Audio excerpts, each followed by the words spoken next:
మనం బుద్ధి చేస్తే పని అవుతుంది. అది కరెక్టు. ఇప్పుడు పొలిటికలే, చట్టం చేసేది పొలిటికలే. సెంట్రల్ ఏమో మన ఎంపీ, రాష్ట్రంలో ఏమో మన మినిస్టర్లు, ఎమ్మెల్యేలు చట్టాలు చేస్తారు. చట్టాలని ముందు పట్టుకొని మనము మేనేజ్ చేసి వాళ్ళని వృత్తి తీస్తేనే ఆఫీసర్లు మనకేదో న్యాయం చేయగలుగుతారు. ఆఫీసర్లు వాళ్ళు ఏమో పెట్టచ్చు, పై చట్టం వచ్చింది, మేమేం చేసే ఉంటారు ఆఫీసర్లు.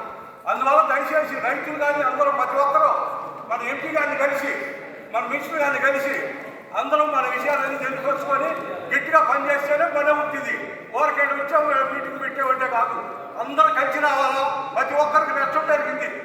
కలమండ, కలికాయి, మూలమండపాడు, సింగరాయకొండ జరిగింది. ఎక్కువ చనిపోయినాడు కలమండ గ్రామస్తులు.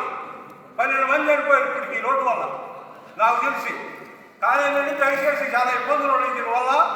ప్రతి ఒక్కరు కూడా ఏంటంటే మన ఎంపీని ముందు మెయిన్, మన మినిస్టర్ మెయిన్, ఆ బాలపోతేనే మన పని ఇది సక్సెస్ అవుతుంది.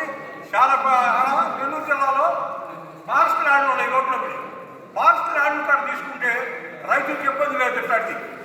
పెట్టేది తెచ్చి మరి మెయిన్ చట్టంలో పెట్టి రైతులందరూ ఇబ్బంది పెట్టి రైతులందరూ నాశనం అయిపోతుంటే మా లాయర్ గారు అన్నారు, ఆఫీసర్ ఎవరు ఒక్క మీటింగ్ వేసుకోవడం పెట్టుకోవడం లేడు, ఇట్లా రైతులు తీసుకుంటున్నాం. అదంతా చాలా ఇబ్బందిగా ఉంది. అందరూ నచ్చిపోతున్నారు. చిన్నవాడికి చిన్న ఇష్టం, పెద్దవాడికి పెద్ద ఇష్టం. ఈ 4 గ్రామాల రైతులు చాలా నచ్చిపోతున్నారు. కాబట్టి దయచేసి అందరూ మీ అందరూ ఐక్యతగా ఉండి కలిసి వచ్చి అందరూ